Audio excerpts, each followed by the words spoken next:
I hate you. 4T6. Good evening, ladies and gentlemen, and welcome to episode 46 of The Clutch Dump. I am one of your hosts, Nicholas Patty, and I am sat opposite. I am joined by Ben Walther, and we are going to be talking about a hotly contested, so to speak, Formula One race. It could have been. It was almost. We're going to talk about a nail-biting IndyCar race. We're going to talk about NASCAR on short tracks. We're going to talk about Moto GP in the wet.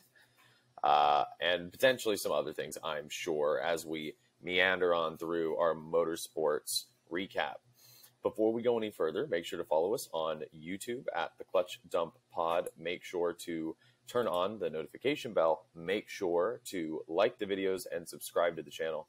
And then make sure, if you're listening to us on a audio podcasting platform, whether it's Spotify, Apple Podcasts, Pandora, Stitcher, or otherwise, make sure to follow and leave a rating for the channel on what you think our episodes deserve. What I can tell you is that this is going to be one of the more, I would say there was something in every single race today that was like kind of a standout talking point. That's something that we can have a fruitful discussion about, but 20 years of trying, 20 years. And Senna sprints away. Down the straight, Rossi's right in behind Lorenzo. The 101st Indianapolis 500 is won by Takuma Sato. Dale Earnhardt will come to the caution flag to win the Daytona 500.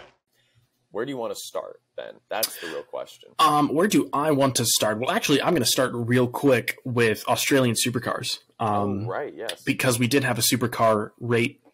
Multiple supercar races this weekend, because if you're unfamiliar with Australian supercars, they do a super sprint format, which is, instead of having one really long race, they do 4 super short races, which makes it super complicated. And I wasn't able to watch the whole races, but I was able to watch the highlights. But I will talk about your results. So for race number 3, which would have been race 1 for the weekend, they count all the races consecutively, which is kind of annoying because it's like race 3. And I was like, really no, weird. It's the first one it's whatever. So for the first race of the weekend, 19 lap long sprint, it was won by Shane Van Gisbergen in the number 97 Camaro ZL1. Note that last bit. That'll sound familiar for the next 5 minutes. Followed by Brody Kostecki in the number 99 Camaro ZL1, followed by Will Brown in the number 9 Camaro ZL1. In race number 4, which was 15 laps, was won by Brody Kostecki in that number 99 Camaro ZL1, followed by Shane Van Gisbergen in the number 97 97 Camaro ZL1, followed by Brock Feeney, who came P3 in the number 88 Camaro ZL1. Race 5, once again, Brody Kostecki, P1, Shane Van Gisbergen, P2, and Will Brown, P3 in the number 9 ZL1. Race 6, Brock Feeney, P1, Andre, that one I'm going to mess up. Thank you. In the number 8 ZL1, and Brody Kostecki, P3. Now, this is something that people were concerned about with the Gen 3 supercars, was that balance of performance between the Camaro and the Mustang, because we don't need it. Mustang or Camaro's winning, so we don't need it because they are so different. However, the first 2 races of the season, the Mustangs won everything. So I think it's just the difference in track. So I think it does work, but it was a very dominant Camaro ZL1. Well, what track were they at this weekend? Let's see. Melbourne 400 is held at Albert Park. Where? Sorry, Albert Park. Watson, okay. Hi, Watson. Watson decided to be very loud. Well, the reason I'm asking is because obviously the first race was the street circuit. And so is this a street? Albert Park, the Formula One circuit. Right. Which I guess counts as a street circuit, but it's not really. Right. Okay, so yeah, pretty different street circuit difference between the 2 street circuits, but extreme differences between the 2 circuits. So that'll make sense. Right. So, and our next Supercars race is the Perth Super Sprint. It's the same weekend format, and that is on April 30th. We do not have any supercar action for the next 2 weekends, and we will make sure to bring all of the facts, figures, stats, and drama to you then. Nick Patty. Yeah, I say we get into Formula One. I say we get into Formula One. Wow. It was a pretty exciting weekend, starting off with qualifying. it was a Red Bull sandwich for the weekend, which I believe is a direct quote from Christian Horner. Yeah. And as far as qualifying goes, we did have Sergio Perez P20. He did go off in turn 3, I believe it was, of lap 1. So he did not set a qualifying time. So he started P20. Just ahead of him, P19, Valtteri Bottas, Logan Sargent, P18, Zhou Guanyu, 17th, and Oscar Piastri, P16. In Q2, you had Nick DeVries. That's your third rookie. In P15, Kevin Magnussen, P14, Lando Norris, P13, Yuki Tsunoda was in 12th, and Esteban Ocon was in 11th. Q3, nothing looked particularly out of order. Well, Hulkenberg in 10th was fantastic. Hulkenberg in 10th was fantastic. Good to see a Haas up there. It just shows that the Haas can end up in Q3. And there was a small interview with Gunther Steiner about that, and saying that they should take a slightly different strategy as far as tires, considering their cars can get into Q3. Maybe picking and choosing when they use softs and hards and that sort of thing. So well done to Nico Hulkenberg in P10, Pierre Gasly P9, Alex Albon, outstanding draft from him, P8 in a Williams. Charles Leclerc, P7. That was kind of my biggest disappointment from qualifying. Lance Stroll, P6. Carlos Sainz, P5. Fernando Alonso, P4. Lewis Hamilton, P3. George Russell, P2. And, surprise, surprise, Max Verstappen, P1. It was looking hopeful for a bit. We had hope. Yeah. There was some drama, and, it was exciting. And then all of a sudden, Max just he was like 0.7 of a second faster. And we were like, oh, right, I forgot. This is Formula One. Sorry. We're like, exactly. Nothing interesting happens here. Now, the race, there was a big chunk of it that actually wasn't super interesting, kind of in the middle bits. So, the interesting part in the middle bit became the 7th through 13th. Right. It was midfield. Nothing was happening up front, and you had a lot of midfield action. And the only thing happening up front was kind of Fernando and Lewis playing a game of cat and mouse of who was going to push their tires harder and end up running through them. Which I really wish we would have had a race that ran more normally, because not even because I think Fernando would have smashed past Lewis Hamilton, but we didn't get to see what could have happened. We didn't get to see a potential for a Lewis Fernando battle for the podium for second. And Max with that mistake, I was hoping if we had more green flag running, that with a flat spot on his tire, even a small one, we could potentially see another mistake from Max, because I told Shelby that I would have risked Lewis getting a win to see a Lewis Fernando fight for the win. Right. As opposed to having Max be a guaranteed victor. Right. If you want to run through the kind of how the race unfolded, and then we can get into obviously what everybody wants to talk about. Yeah, I can talk about that real quick. So something to note before I get into the actual race: Sergio Perez and Valtteri Bottas both started from pit lane. Which Bottas, we gotta talk about. Mm-hmm. What is up with Bottas? I thought the mojo, the mullet, the mustache carried him further, but Bottas this season has been invisible. And Julian Palmer in the F1 TV commentary even said, he was like, if you would have told me that Bottas hadn't entered the race, you wouldn't have noticed. Bottas did nothing of note. We had for the listeners, and we're going to go through what happened. We had 8 cars. We had 8 cars DNF. Bottas, finishing ahead of Sainz because of a penalty, still couldn't get in the top 10. Right. If you're with Bottas's pedigree and with how he normally outperforms his teammate,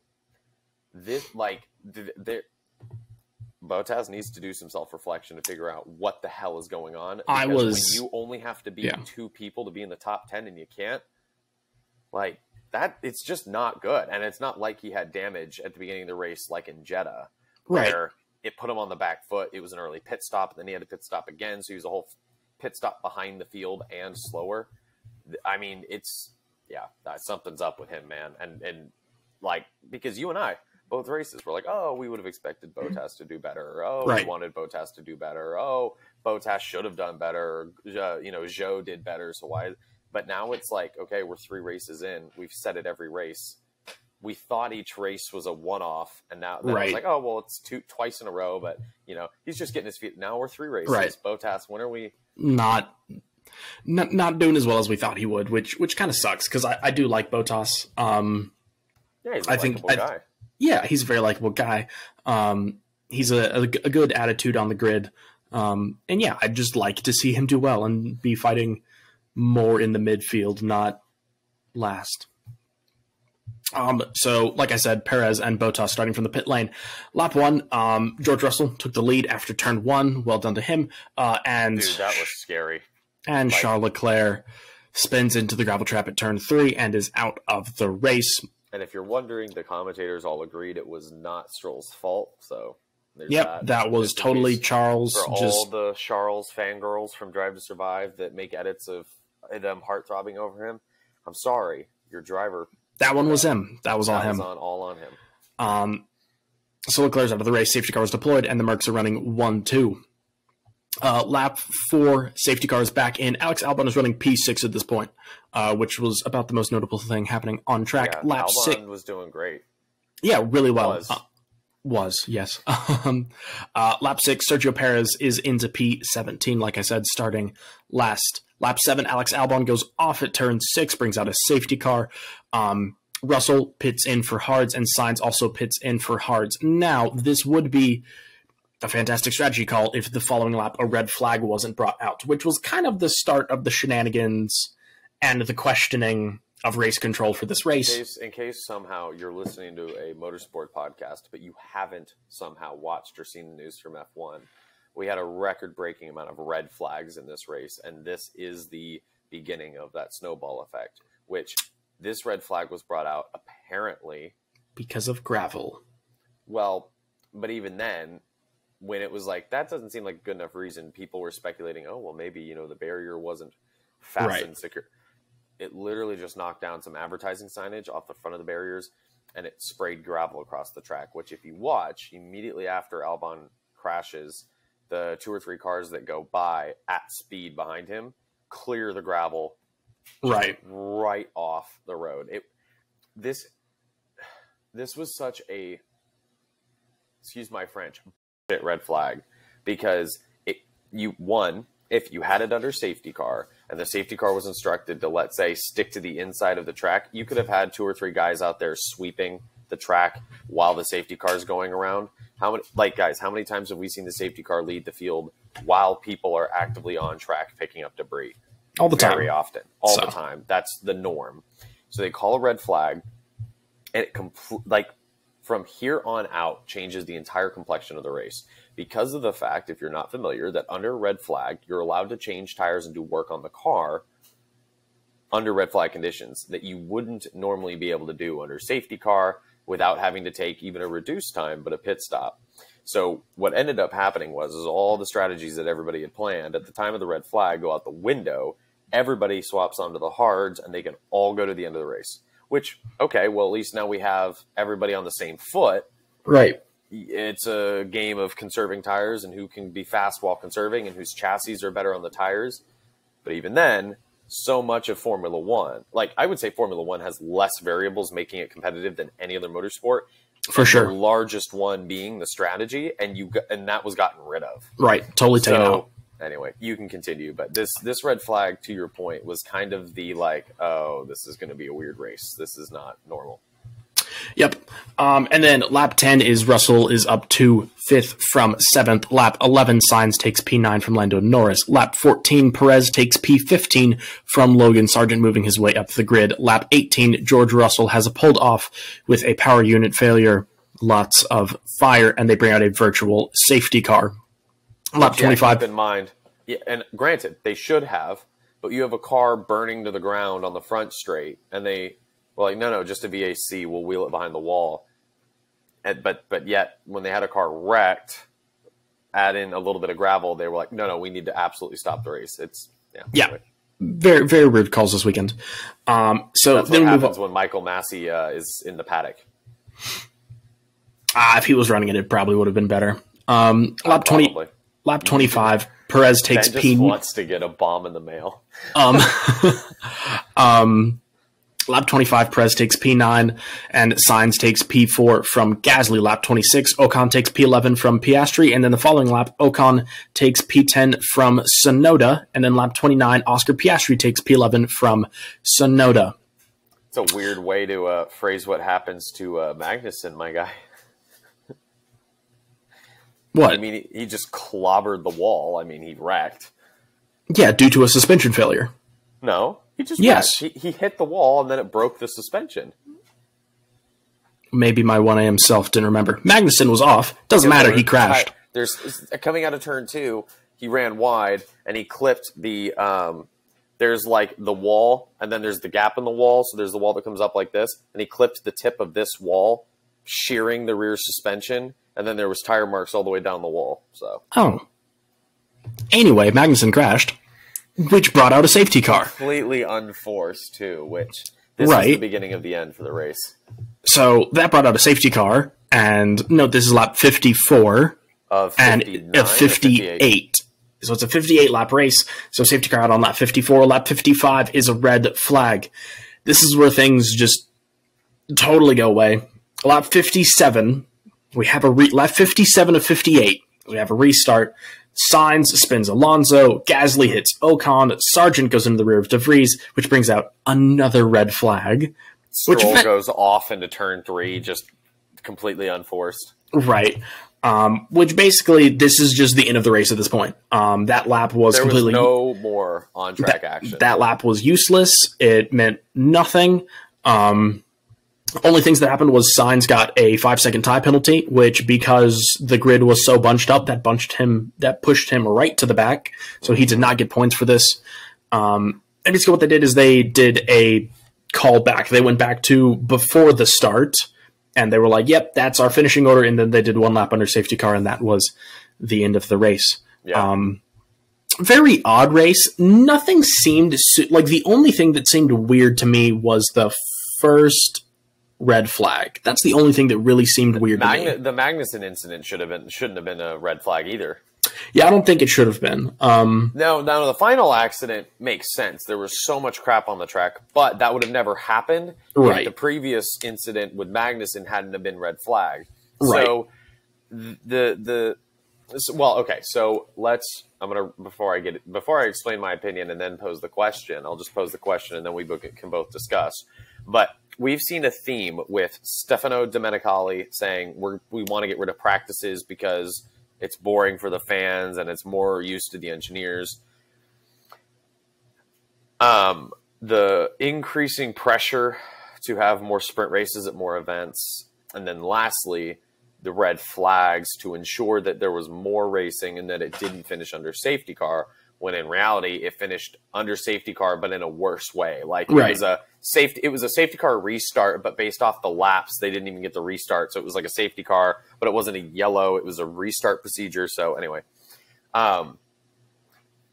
my personal opinion is that F1 is placing way too much emphasis on entertainment over ensuring the highest levels of competition, whatever that looks like, among the competitors. And I'm going to make a statement, like I always do.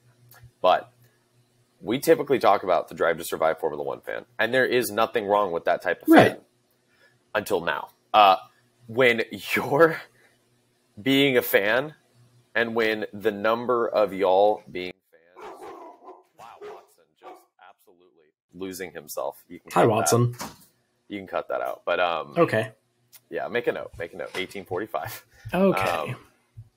When the amount of those fans get to the point that F1 starts changing fundamentally how the sport works to appeal to fans like that, and when I say like that, I don't mean like that in a derogatory way, just the more casual fan.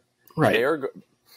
Because here's the thing, is I'm not going to watch F1 if every time there's an accident at all, or gravel, or some carbon fiber, there's a red flag. Right. Because it is way too unpredictable. And unfortunately, it's not fair to the teams. Why have race engineers on the wall? And I shouldn't say engineers, strategists. If you're going to red flag every time there's an accident, You don't need the strategists. What could just happen is when, not if, but when there's a red flag, right, you just come in, whatever you pit. tire, right, exactly, is on it, and you don't need to worry about it. Which is something we can talk about in IndyCar, but F1 really does need to bring back refueling, because the fuel aspect of IndyCar racing and NASCAR really does play such an important role in the entertainment also that you get from it. If F1 wants more entertaining racing, they need to step away from, because basically here's what they're doing. For NASCAR fans, you're going to recognize this. They're doing what NASCAR does with competition cautions, competition yellows, and then the stages. It's like, okay, well, we have an opportunity to reset, which in their mind means, oh, well, everybody has to start again. But inherently, that's gonna help some and screw others. right, And it actually makes it more disparate, because the ones that it screws were people that were making decisions to stay competitive and stay close and stay in the fight, that right. now, because of you trying to artificially concoct the environment, the situation, they are now less competitive. Here's the thing, Formula One. This is where it gets, the rubber meets the road. If your goal is entertainment, make it a damn spec series. They all get the same chassis. Right. They all get the same power unit. And you know what F1 would say? Oh, well, no, we'll have the manufacturers leave, and there won't be as much incentive to develop. And okay, well, then your goal isn't to entertain. Right. That's not your foremost goal. But the problem is they're taking something that at its essence is highly competitive, highly skilled, cutting edge technological racing, and they're saying we're going to just jam our grubby hands into making this thing entertaining, quote unquote. Right. But here's the thing, with less practice, the big teams that already have all the data and all the technology and all the Adrian Newey's of the world, they're going to run away even further. That's less entertaining. Okay, well, then during the race, we'll just throw more red flags. But then you're going to screw teams that maybe their only advantage is their strategic prowess. Right. Well, then we'll retroactively reset the order so that we honor. It's just, it doesn't work. This is the problem. The more that you put your hands, the more that you regulate, the more that you whatever. Right. The worse it gets. And we can go back to the fact that the more and more F1 tried to tighten the regulations or change the regulations, even the last 2 years, right? It was supposed to close up the field. Sure, it closed up the midfield, but at the end of the day, nobody was complaining about the midfield not being tight. People were complaining about the head of the field being way too spread out. And what do we have now? Red Bull last year, one of the most dominant cars in the history of the sport, and arguably one of the most dominant cars in the history of motorsports. And this year, we probably are on pace for a more dominant season by Red Bull. But hey, at least they threw red flags, so Max could just reinstate another huge gap over the field. Yay! Pain. And I think, for starters, everything you said is correct, or at least I agree with. I don't know if it's correct. Well, we don't know what we're talking about. We can go back and say that it is, yeah. But all factual. But I think part of the reason why they might have thrown so many red flags is, did you watch the F2 race? I'm assuming you did not. One of the most entertaining and chaotic races I've ever seen. Which, for starters, part of that is because it's the first time that F2 has ever raced at this track. So none of the drivers had any experience here before this weekend. But also, there was just a lot of spins on cold tires and accidents. And I'll put in a video here of a pretty terrifying accident that happened. And so I think because of how chaotic the F2 race was, I think they were kind of just sitting with their hand on top of the red flag button, and here's the thing, waiting. I'm not looking to segue immediately into IndyCar because we haven't even gone over the race results. But if you look at IndyCar, you have Dave Malukas with, and I remember what the team is. Let me go look so I'm speaking properly.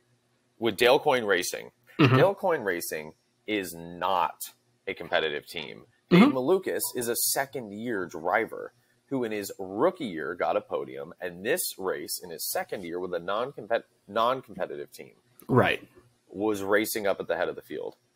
Now, for all this, and I'm wearing my Alonso Indy hat because I was like, Alonso did well, but Indy was cool. We'll do both.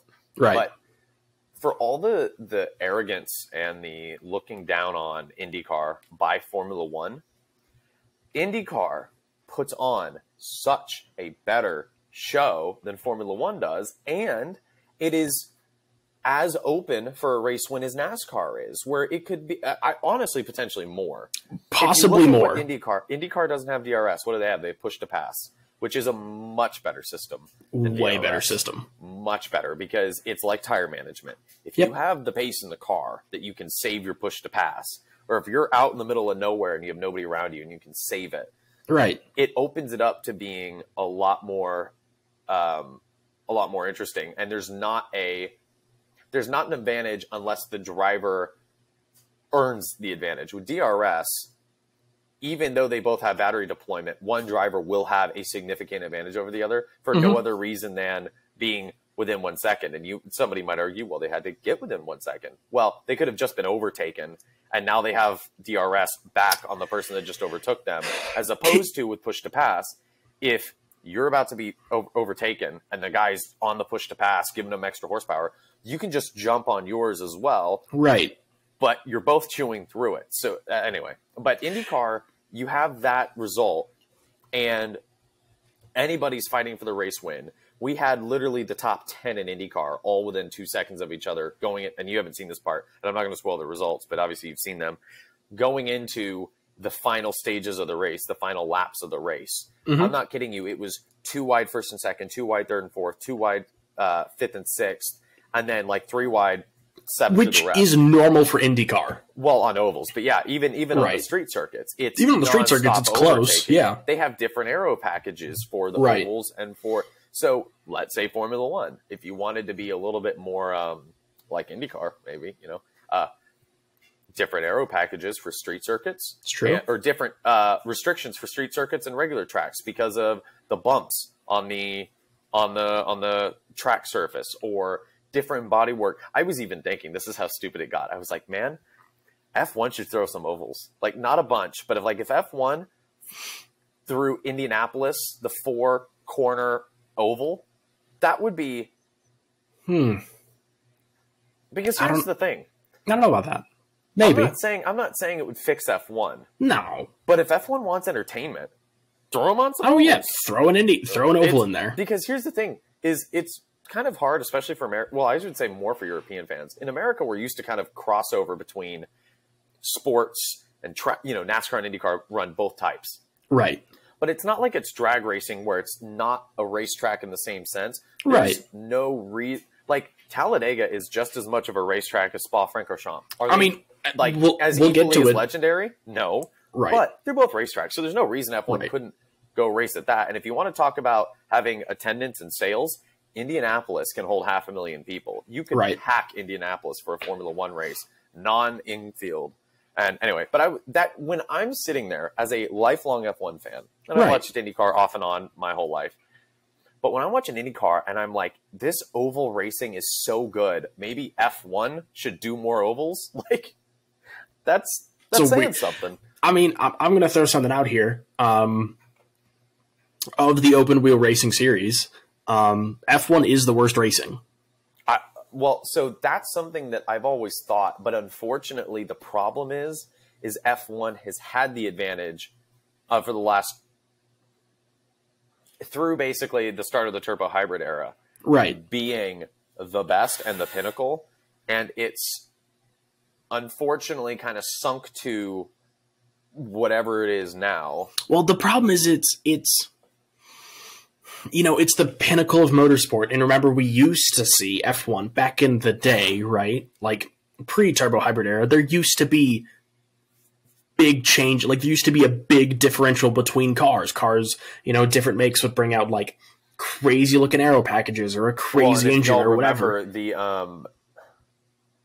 The arrows, with the Jos Verstappen at one point drove with them, and they were called the X-Wing mirrors, where it was mirrors that came up and out with all the weird arrow stuff. Yeah. You had the F1 cars with the little you had the front nose cone, and then you had the little wing that came up over the front nose. And it's one of those things of, like, if you look at F1 cars now, you have to analyze them to see what's different between all of them, aside from, like, the Mercedes. The Williams 2004 Walrus nose that was super, like, yeah, well, and even not just in that, but it was, you have regulations and you have no assistance in overtaking people. Right. And here's the thing, folks. We've talked about this before. Clutch dumpers, we've talked about this before. More overtakes does not equal better racing. This is true. Better racing doesn't have to mean that there's overtakes. It just means that there's a lot of on-track battles. So, for instance, was Bahrain an interesting race for all the DRS passes that happened that I can't name any of them? Or what was the most famous overtake? Oh, it was Alonso on Hamilton, and that was what people remembered. Had nothing to do with DRS. If you look at this race, what were the overtakes that people were like, holy shit? It was to be Perez, fair. However, he got there off DRS. It was Perez, though, sticking it around the outside on the back of the track. Well, but that's fine, though, because that is what DRS is designed for, and that's what most people don't know, is DRS isn't... That's not how it happens. DRS has since 2013, I think, was the first year. It's always, because here's the thing, is because they're too generous with the zones or whatever. I don't know what the problem is. It's just you have such an advantage that it is more often than not, most times you've overtaken the guy before the corner, which if you had a push to pass system, if the guy didn't feel like defending, then yeah, you can pass him on the straight. But otherwise, it forces you into the corner. And if you're faster lap over lap over lap, the defender could use all of his push to pass, at which point there's your advantage. He didn't play it right. But if you're not so fast that he has to kind of rely on that extra horsepower to stay ahead, then you don't deserve to get by him. And I think that's the thing. And then the other part of it is you have Michael Schumacher, who in like 2001 or 2002, he was interviewed, and they're like, would you ever consider going to IndyCar?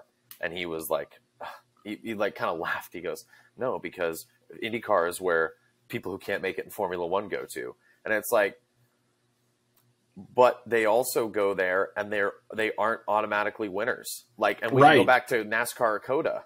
If F1 drivers want to act like they're the best drivers on the face of the planet, why couldn't two world champions finish in the top 10 of NASCAR? Not dudes that have F1 experience, world champions. Right. Romain Grosjean, who has plenty of experience, obviously no championships. But was still competitive in IndyCar, but guess what? He could not keep up without making mistakes, and he cracked. So this entitlement that F1 means you're the best, not necessarily true. It's not necessarily true, and I wish that there was more crossover between these events so that we could have somebody like Lando Norris, who sim races GT3 cars. I want him to go into IMSA GT3, and I want him to get romped on by Lawrence Vanthoor. Just destroy, because they don't realize how specialized each discipline is until you try it. But more than that, the true test of how skilled a driver is how well they can get into all the different machinery and do well, which is why, if you remember Kimi at Watkins Glen, nobody was like, oh, Kimi Räikkönen in the top 10 at Watkins Glen before, the accident. They were like, obviously. It was like, oh my God, he's doing so well. Look at him go. And it's like, you're talking about an F1 world champion and you're impressed by a top 10 in NASCAR. That's because it's such a tightly grouped competitive field. Now, that doesn't mean that if you put Chase Elliott in a Formula One car, he's going to beat Formula One drivers. But the NASCAR drivers aren't the ones saying that we're the best drivers in the world. F1 is trash. It's vice versa. So anyways, if you don't mind, I'd love to run through the Formula One race results, all 13 finishers. We have I'm going to start at the bottom. We have Carlos Sainz at the bottom, unfortunately, because of that penalty. We have Valtteri Bottas in 11th, who, for all intent and purposes, is last. Yuki Tsunoda in 10th, so good for him getting some points. Well done, Yuki. First points of the season. I'm not a particular fan of Yuki, but he obviously suffers from not having enough confidence in his ability or the car, so I'm happy that he gets a point to kind of assist with that. We have Zhou Guanyu in 9th, once again, out-competing his teammate. We have Oscar Piastri in 8th on his Australian Grand Prix debut. We have Nico Hülkenberg in 7th in the Haas, getting good points for Haas. And for a period there, before some shenanigans, he was running in 5th and strongly. So what could have been for Hülkenberg, because if the order had not been reversed after the Alonso spin, but Sainz had also gotten his penalty, Hülkenberg would have had a podium, and it would have been Hülkenberg's first podium in his life, and well, not in his life, but in Formula One in his career, and then Haas's first podium in their short history. In 5th place, we have Sergio Perez with one of, I would say, probably the recovery drive of his career, other than the Bahrain Grand Prix on the alternate layout, where he won, obviously, from last in the Racing Point. Yep. We have still one of the Lance craziest Stroll races. in 4th. Great points for him and the team. Fernando Alonso in 3rd, scoring his third place of the season, and his happy place, apparently, and breaking the consistent streak of every driver's 101st podium in Formula One was a race win. But you know what? That means you broke a record, right? So I'll take whatever it. makes you happy, Nick. Lewis Hamilton in 2nd, and Max Verstappen obviously in 1st. And as we said, it was basically Max's race to lose. We missed out on a 2007-esque battle between Lewis Hamilton and Fernando Alonso. Yep. And Lance Stroll, I think, was the biggest winner of the red flag situations, because he fell behind Gasly and Sainz, and he was dropping way off the back of that. He was like 3.5 seconds, I think. Right. Granted, Alonso did get his position reinstated, but I do believe Sainz was deserving of the penalty. It's just unfortunate that the effect of it was outsized because of the fact that the field was bunched up.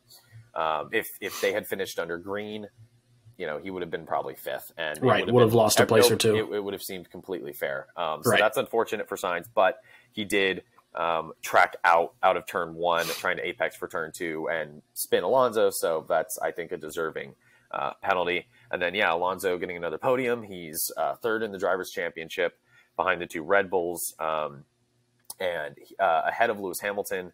And then you have Aston Martin 2nd in the Constructors, which the day started looking like it was going to be Mercedes who was going to move up to 2nd in the Constructors, ahead of Aston Martin, with George and Lewis being 1-2 at a time. And then for a period, 2nd and 7th, and then 2nd and 5th. It looked like a really strong day for Mercedes. Moving to IndyCar, let's just do that because we already touched on it. Let's jump there. IndyCar was at Texas Motor Speedway in Fort Worth, in North Texas, and I watched this whole race, and it was fantastic. Ben has about 60 or 70 laps left. I think I've got 70 or 80 laps left. So in qualifying, I'll let Ben go through the race results, but in qualifying, let's see. There's only 28 cars. Wow. Okay, so IndyCar, starting in 28th was Jack Harvey with RLL Racing, Christian Lundgaard, his teammate, in 27th, 26th, Rinus VeeKay and Ed Carpenter Racing, 25th, Connor Daly, his teammate, Graham Rahal in 24th with RLL, 23rd, the man with the best name in all of motorsports, Stingray Robb in the Dale Coyne Racing Machine. Then we had Simon Pagenaud with Meyer Shank, Elio Castroneves with Meyer Shank, Kyle Kirkwood with Andretti Autosport, Agustin Canapino with Juncos Hollinger Racing. You'll remember we announced their entry into the series last year, I think. It was one of those little things I found on Twitter and then and then we mentioned Ed Carpenter in 18th with Ed Carpenter Racing, Callum Elott with Juncos Hollinger, 16th, the Daytona 500 champion from Chip Ganassi Racing, Marcus Ericsson, 15th, we had Scott McLaughlin in the Team Penske machine, who finished 2nd for the last 2 years in a row, losing out on the last corner of the last lap last year to our race winner for this race. 14th was Santino Ferrucci with AJ Fort Racing. 13th was Benjamin Peterson with AJ Fort Racing. And before I move on, Scott Dixon broke the record of the most IndyCar starts in the history of the sport. 370, right? 370, breaking the previous record held by one AJ Foyt. Devlin DeFrancesco with Andretti Steinbrenner. 11th was Romain Grosjean with Andretti Autosport. 10th, Colton Herta with Andretti Autosport. 9th was Dave Malukas with Dale Coyne Racing, who we mentioned earlier. 8th was Will Power and Team Penske on a weekend that they will want to forget.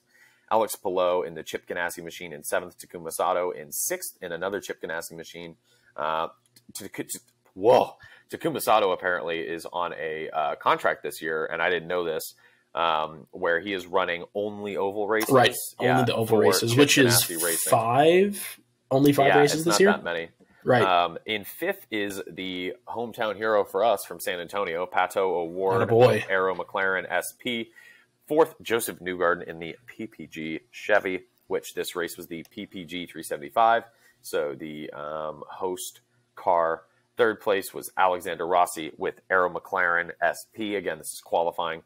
Second is Scott Dixon with Chip Ganassi, and in first was Felix Rosenquist with Arrow McLaren. And if you're new to IndyCar this year, you're going to be like, Alexander Rossi, that name sounds familiar. Yes, he ran one race in F1 with Caterham, I believe, at COTA. Yep. And he is new to Arrow McLaren, this being his first season with the team. I think he came from Andretti. I think he was at Andretti. I know he was in a Honda for sure. Yeah. I know that. So we had good racing throughout the race. I'm just going to go through your quick lap notes, and then you can run us through the race results. Fantastic. Lap 48, Takuma Sato was going 3 wide into turn 2 of TMS, and he got not pushed forcefully, but he was trying to be respectful, gets up in one of the higher lanes, gets on the marbles, loses traction, makes contact with the outside wall going on the back straight.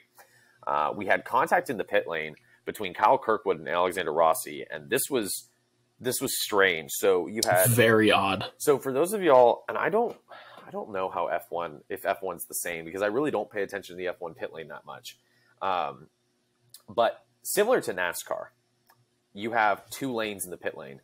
Right. You have the lane that's in the middle, in between the fast lane and the actual pit boxes, and then you have the fast lane on the furthest side from the pit boxes. Right. And the general. Yeah, F1 has this too. I just don't know if it's as defined. F1 does not have it. It is one lane. I think that's track dependent, because I feel like Silverstone has 2. Anyway, that's neither here nor there. It is not. If F1 has any, it's not a standard, and it's not understood this way. Right. And so the general idea behind it is, if you're in pit lane, but you're not about to approach your pit box, you're in the fast lane. Or if you're in pit lane, having left your pit box, you're in the fast lane. In the fast lane. The furthest away from everybody else, because you're trying to bypass people coming in or on the way out.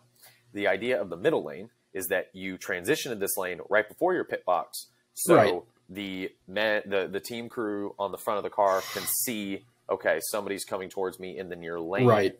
Don't tell my guy to go. Don't tell my guy to go. Or do tell him to go, or whatever. And get ahead of him, right. It's basically a blinker for race cars. Exactly. It's a transition lane. It's right. Hey, heads up, I'm going into my box. Yeah. Exactly. So Kyle Kirkwood was coming into his pit box, but he went from fast lane, which granted, he was in the fast lane, and there were people coming out into the transition lane. That's fine. Right. But then he cuts across both lanes in an attempt to make his pit box, and the commentators agree it's his fault, because even if he didn't make contact, he wasn't going to make his pit box. It was way too steep of an angle. So his left rear makes contact with Alexander Rossi's front right.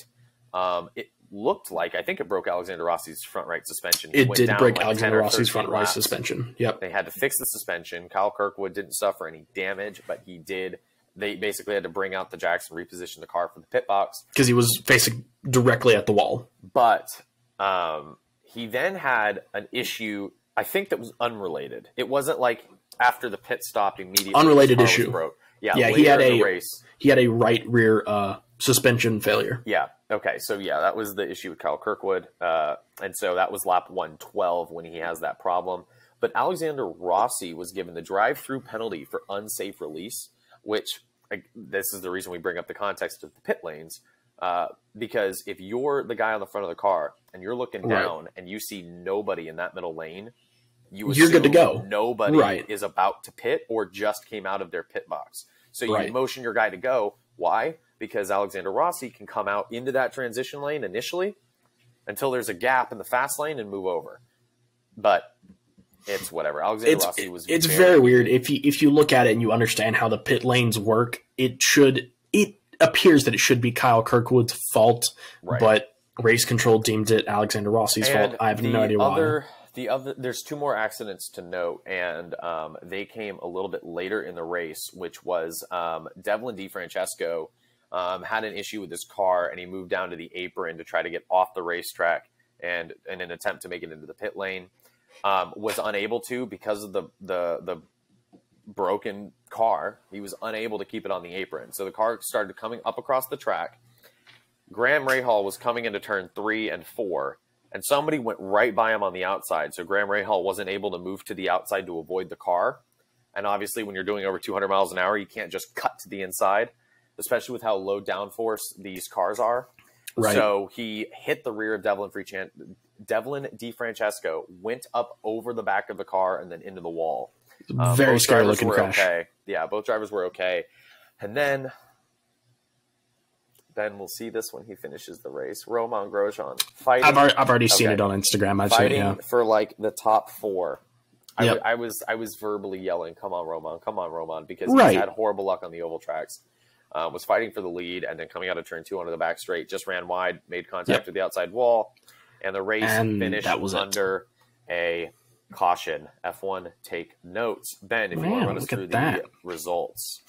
I can go through the results, and as Nick said, we did have a bunch of DNFs, and those were Takuma Sato in that Chip Ganassi number 11 car, Kyle Kirkwood in the number 27 Andretti Autosport car, Felix Rosenqvist in the number 6 Arrow McLaren, Stingray Robb, sadly with his beautiful name, was out in the number 51 Dale Coyne Racing, Graham Rahal in the number 15 RLL Racing, and Devlin DeFrancesco in the number 29 Andretti Steinbrenner car. Now, in P22 was Alexander Rossi, who we talked about, who qualified. P3 was all the way down in P22 in that number 7 Arrow McLaren. Ahead of him, Santino Ferrucci in the number 14 AJ Foyt Racing car. Connor Daly in the number 20 Ed Carpenter Racing car is P20. Christian Lundgaard in the number 45 RLL Racing car was in P19. Jack Harvey in the number 30 RLL Racing, P18. Simon Pagenaud in the number 60 Meyer Shank Racing car was in P17.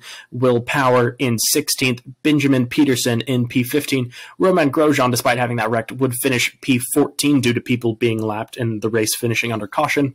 So he did not, he technically DNF'd, but not really, Which there was an interesting rule that I had never heard of in IndyCar, but I think it's a really good rule where at the 15 laps to go mark, they force anybody that's a lap down to come into the pit lane to clear the way, even if it's green flag running, so that the leaders can finish the last 15 laps without traffic.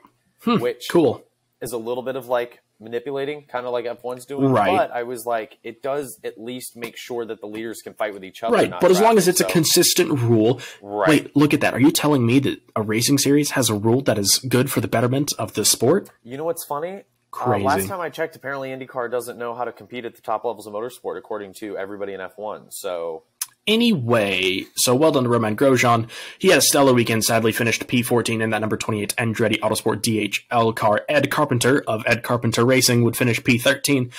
Augusto Canapino in the number 78 Juncos Hollinger Racing car in P12. Rinus VK was 11th. Helio Castroneves was P10 in that number 6 Meyer Shank Racing car. Callum Ilott was P9 in that number 77 Juncos Hollinger car. Marcus Ericsson was P8 for Chip Ganassi. Colton Herta for Andretti Autosport was P7. Scott McLaughlin for Team Penske was P6. Scott Dixon was in P5 in the number 9 Chip Ganassi car. Looked like he was potentially going to get the win. He and Grosjean were on the same strategy at the end of the race. And then David Malakas was P4 in the number 18 Dale Coyne Racing car. Alex Palou in the number 10 Chip Ganassi car finished P3. Pato O'Ward bringing it home for San Antonio in P2 in that number 5 Arrow McLaren car. And then in your race-sponsored car, the number 2 PPG Chevy of Joseph Newgarden finished second year in a row. P1. So well done to Joseph Newgarden and everyone else in a stellar IndyCar race. Dude, IndyCar is such good racing. It's fantastic Why racing. Don't more people watch IndyCar? I was a fool and left and went and watched Moto GP. I was wrong. I shouldn't have done that. He commented. He said thankful, or he tweeted, thankful to the IndyCar faithful. for coming out to the race. Good to see you all out here. He goes, I just wish there were more of you. And I was sitting there, and I think the problem is not that it's too sophisticated, but IndyCar's just more complex than most NASCAR fans care for. Right.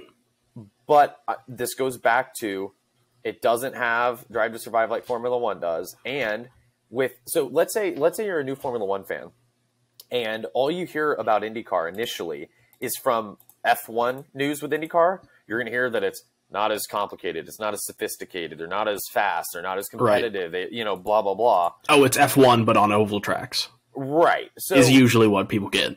Right. So I think that's part of it. But listen, I've never seen anybody watch an IndyCar race and go, you know what? That was really boring. I didn't really enjoy that. I mean, if anything, like, I can't believe I'm about to say this. The Indy 500 is probably the most boring race on the calendar for IndyCar. Everything else is more exciting. The Indy 500, though, like, F1 does not have a race, including Monaco, that is as historic and as important to win as the Indy 500. Right. Even on a global scale. Yeah. And this goes back to, like, I love Alonso to death, and I think he could win in the right circumstances the Indy 500. But 3 attempts with good teams didn't happen. Granted, he would have won if he didn't have that damn mechanical failure with the frickin' Honda engines. That's not the point. Who's the one driver that's done all 3? That's Graham done Hill, the Triple Graham Crown. Hill. That's right. So for listeners that maybe don't know, because this is a little bit more of a motorsport deep cut, the Motorsport Triple Crown is 3 races that have been won all by the same driver once in history. And it was Graham Hill. He won the Monaco Grand Prix. He was Mr. Monaco. I think he won it 6 times, and Ayrton Senna was second with 5, or they tied. It was one of the 2. Yep. He won the 24 Hours of Le Mans. I want to say it was 1973 or 74 in a Matra Simca prototype. And then he won the Indy 500 as well. And so Alonso has won Le Mans, and he's won Monaco, and his only race that he needs last to complete that is the Indy 500 for the win to achieve the Triple Crown. So there you go. There you go. MotoGP? I'm going to jump into MotoGP real quick. We did have a very exciting weekend. If you did not listen to our last motorsport episode, I mentioned the fact that we have sprint races every weekend now in MotoGP. So we have 50% more racing, but probably twice, if not 3 times the amount of excitement. I'm going to run through quali sprint and the race real quick.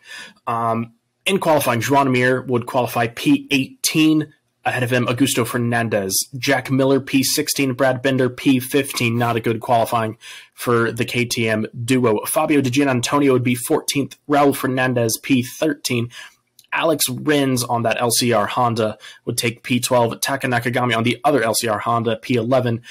Fabio Quartararo finished P10. He was actually in Q1 for the weekend. So he did have to go through Q1 and then into Q2, and he would only finish P10. Ahead of him, Aleix Espargaro for Aprilia, Jorge Martin for Pramac, Luca Marini for Muni VR46, Johan Zarco on that other Pramac bike, Maverick Vinales on the other factory Aprilia, Franco Morbidelli. Franco Morbidelli qualified 4th position, which was one of the craziest things I've ever seen. What was it that you were saying last episode? I would like this to be a formal apology to Franco Morbidelli. Good. I am sorry. Good. I said you were washed. I said you were no good. I said this is going to be your last season, and I was wrong because he had a stellar weekend. I don't know where that came from, nor does anyone else. Fabio Quartararo certainly doesn't know where it came from because he qualified P10, but Franco Morbidelli, P4, absolutely outstanding run. In front of him, Pecco Bagnaia, your at-the-time championship leader, bit of foreshadowing there. In front of him, Marco Bezzecchi on that other Muni VR46 bike, and Alex Marquez. Alex Marquez would take pole position. Yes, and something to note is Alex Marquez was also in Q1 with Fabio Quartararo. So those two were the fastest in Q1, got bumped to Q2, and Alex Marquez would take pole position. Now, your sprint race is one of the craziest things ever. We had Joan Mir P18. Joan Mir was in an accident this weekend, and he was declared unfit to race. The accident happened during the sprint race. I would be surprised if we see him in in COTA, but hopefully we do. But Joan Mir has been declared unfit for the Argentina Grand Prix due to cranial and cervical trauma. So he was in a pretty bad accident. I'm assuming that's a fancy word of saying concussion.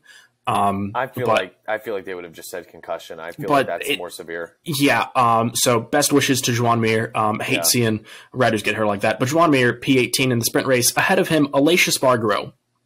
Not a good result for Aleix at all. Augusto Fernandez, our rookie for the year, in P16. Alex Rins on that Honda, P15. Raul Fernandez, not related to Augusto Fernandez, P14. Johan Zarco in 13th. Fabio Di Giannantonio, 12th. Taka Nakagami, 11th. Jack Miller, P10. Fabio Quartararo, 9th. Jorge Martin, 8th. Maverick Vinales, 7th. Pecco Bagnaia, your championship favorite, P6. Alex Marquez dropped from pole down to P5. Franco Morbidelli stayed 4th. Luca Marini was up to 3rd. Marco Bezzecchi stayed 2nd.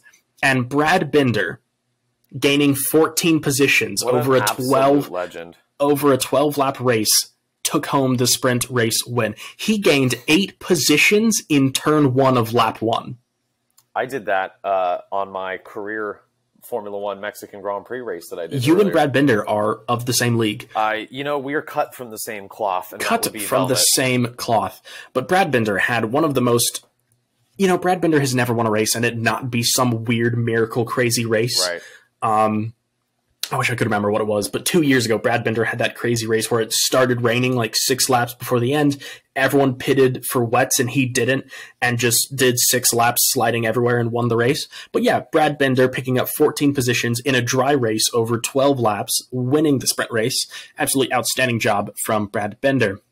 Moving into our race, Joan Mir obviously did not start the race. Brad Binder would DNF. Pecco Bagnaia would DNF.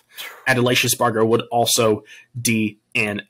Now, Pecco Bagnaia did crash on P18, lap 18 of a 33-lap race. Brad Binder crashed on lap 1. Raul Fernandez was P14, Taka Nakagami P13, Maverick Vinales, not a good result for the Aprilia rider in P12. Augusto Fernandez, well done to the rookie in P11, Fabio Di Giannantonio P10. Alex Rins was your highest placing Honda rider in P9. Luca Marini was P8, Fabio Quartararo P7, Jack Miller P6, Jorge Martin, P5, Franco Morbidelli, once again, 4th place, 4th in qualifying, 4th in the sprint, and 4th in the race on Sunday. So excellent points grab for Yamaha there. Alex Marquez would drop from pole position down to P3. Johan Zarco would take P2, and Marco Bezzecchi had an outstanding race where he would finish P1 like 8 seconds ahead of Johan Zarco. He had an absolutely outstanding race. He took the race lead, I think, 3 laps in and just slowly built up a lead. Marco Bezzecchi is an absolute animal on that GP22. That is something to remember. He is on last year's bike. He is not on this year's bike. And the Mooney VR46 outfit, I think, are the only Ducatis running the GP22s. I think the Grazzinis are on GP23s. So really creative naming. So of the... I know. Not like F1 cars are much better. It's like the gas. Yes. But of the... I wonder how much of the... I know I'm interrupting, but I wonder how much of the stuff is named appropriately in European, and our names are just because it's poorly translated. Like, I'm sure Team Gas in whatever native language, it's like a really cool... Super no. It is Team Gas. That's what it is. It is, but I'm just making the joke, like the GP22. I'm sure in Italian it's like the what the hell? I'm sorry, my Xbox is on my table and I bumped it. I'm sorry, I'm horrible. Also, we will cover it on our next episode, but I forgot that the Winter Nationals NHRA race was happening over the course of this weekend. So I will look all that up and I will add that into our Friday episode. Because we're kind of running up on time. But Ben, would you like me to go through NASCAR very quickly? Nick, if you can touch on some left turns, please, that would be lovely. I will touch on some short left stubby turns. So, guys, NASCAR was at Richmond this weekend. Next race is Bristol next weekend. And God love NASCAR because they race every freaking weekend. So, preceding the race, there was some commentary it's been a theme. If you've been listening to us talk about NASCAR, you've heard us talk about the issue of respect amongst the NASCAR paddock. The commentary was talking about how they don't really feel like there's a lack of respect in the field. They feel like what the problem is that this next gen car is so robust, and it allows the drivers to be rougher with it than previous generations of NASCARs, that they are kind of abusing the reliability and the strength of the car to push and rub, etc. But the commentators were saying they don't think it's a lack of respect. They just think it's the style of NASCAR racing changing. However, some drivers are taking it personally, like the Denny Hamlin, Ross Chastain situation. It seems like no matter what happens, those two have just been attached at the hip, and they are always finding each other on track and making contact. So, personal opinion, I think there is. I don't feel like there's the personalities that there were in NASCAR. I don't feel like there's the respect that there was in NASCAR. I don't think that it's, and I don't think it's the same skill set to drive a NASCAR. The last one isn't a problem. Like, when it comes to NASCAR, I don't know who to cheer for, because they're all kind of cut and paste the same people, just different driving ability. There is no Dale Earnhardt, the Intimidator. I mean, Kyle Busch probably has the biggest personality, and he's just kind of like a screw you. I don't give a what about your opinion. I'm going to do me. And he's really fast on road courses. That's probably the biggest personality in NASCAR. We can cheer Daniel Ricciardo and Kimi Räikkönen when they start their own permanent team. Dude, and the two of them have their own team. And their team could be like Team 73 Racing or something. It's the 7 and the 3. All right, anyway. It'd be fantastic. So in the race, William Byron won the first stage. Denny Hamlin won the second stage. This whole race was basically dominated by the Rick Hendrick cars. Why?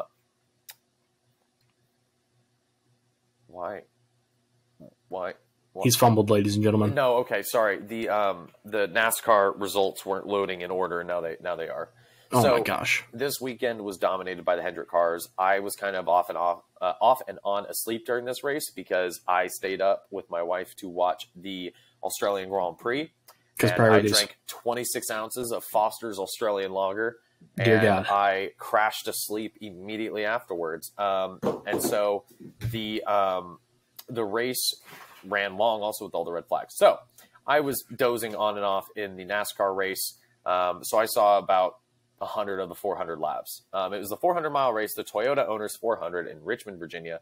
It was a short track, and our race results, I'm going to start at the bottom, are as such. Noah Gragson in last, J.J. Yaley in 36th. Ricky Stenhouse, after a brake issue costing him multiple laps, finished in 35th. Cody Ware in 34th. Anthony Alfredo, one of the weirdest names in all the motorsports, in horrible name, in 33rd. Ty Dillon 32nd. Eric Jones 31st. Chris Buescher 30th. Justin Haley 29th. Austin Cindric 28th. The Dinger in 27th. Ryan Blaney 26th after making contact that spun around. I don't remember, but he spun somebody around. Austin Dillon in 25th. William Byron in 24th. Ironic because he's a number 24 car. And it's a shame because William Byron was fighting for the lead for most of this race. Led most of the race too. Daniel Suarez in 23rd. Bubba Wallace 22nd. Corey LaJoie in 21st. Denny Hamlin 20th. Harrison Burton 19th. Ryan Preece 18th. Chandler Smith 17th. Tyler Reddick 16th. Todd Gilliland 15th. Kyle Busch 14th. Eric Almirola in 13th behind Chase Briscoe in 12th. Martin Truex Jr. in 11th, who was looking at the potential opportunity to win the race, but he went out after the final pit stop on scrubbed tires, and he dropped like a rock through the field. Brad Keselowski in 10th, Alex Bowman in 8th, Joey Logano in 7th, Michael McDowell in 6th, Kevin Harvick 5th. Good result for him. He started, I believe, after the final caution around 10th, so he made up some positions. Christopher Bell in 4th, and then the podium was occupied all by Chevys, with Ross Chastain in 3rd, Josh Berry with a career best in the NASCAR Cup Series, filling in for Chase Elliott still in 2nd. And the winner, reclaiming his manhood, so to speak, is Kyle Larson after a rough 2023 season so far and a rough ending to the 2022 season. The only other thing I wanted to mention is Harrison Burton, the driver of the Wood Brothers Ford Mustang, today was declared by the governor of Virginia as, and I forget the exact title, but like Wood Brothers Motorsport Day, because the Wood Brothers apparently being a Virginian team and having been in NASCAR for close to 70 years now, right? They now have a state holiday. So cool. Today they were racing in Virginia. Harrison Burton got a top 20 on a short track, and the second and third generation Wood brothers, or the Wood family members, were there with the little certificate, and they cut the ribbon. So I thought that was kind of cool. Fantastic. One of the last remaining teams from kind of the birth of NASCAR. Right. So, Old NASCAR teams. Old NASCAR team in their one car effort. Overall, the race was okay. Fox Sports, great commentary. We had Larry McReynolds up in the booth, my favorite commentator. And unfortunately, though, the balance between the commentators' voices and the volume of the cars, I almost could not hear the cars the entire broadcast. So that was kind of unfortunate. But that all being said, next race is not just Bristol, but it's the dirt race. So maybe if I can convince Ben, he can come on over and we can watch them slide around on some dirt. I will attempt to do that. But ladies and gentlemen, from myself, I want to thank you for coming on over and listening to this episode of the Clutch Dump. And I'm going to hand it off to Ben to take us sailing into the night. Well, real quick, one final comment. I knew it. No. Hold up. While you're still a Chevy owner, I have to bring this up. Oh. So we had a Chevy 1, 2, 3 in NASCAR. Oh, okay. And an Indy, right? And an Indy car, and all V8 Supercars. 4 podiums in V8 Supercars. So for all those Ford people out there, in case you're wondering, where are you at? Man, that is unfortunate. We're not going to talk about the fact that Red Bull is going to be Ford powered. That's not the point. Well, by not the time yet. that they be Ford powered, it's going to be like when McLaren was Honda powered initially. It's like, oh my God, we have Honda coming back on board, and then it's like, yeah. So even though just there is a Ford Red Bull sign up at the Red Bull powertrain facility, it's already there. It's already on the side of the building, so seems a bit premature. But anyway, if you've made it this far, thank you so much for listening. Thank you so much for watching. If you are listening to this, whatever audio platform you're on, whether it's Spotify, Stitcher, Pandora, Apple, Google Podcasts, and the like, make sure you give us a follow, give us a rating, give us a review. It helps us reach a bigger, greater audience, more people like yourselves. If you're watching this on the YouTubes, hi, make sure you subscribe, like, share the video, turn on the notification bell so you can get the latest and greatest episode from Nick and myself. As always, thank you so much for being here. We appreciate it. This has been episode 46 of The Clutch Dump. We'll see you next time.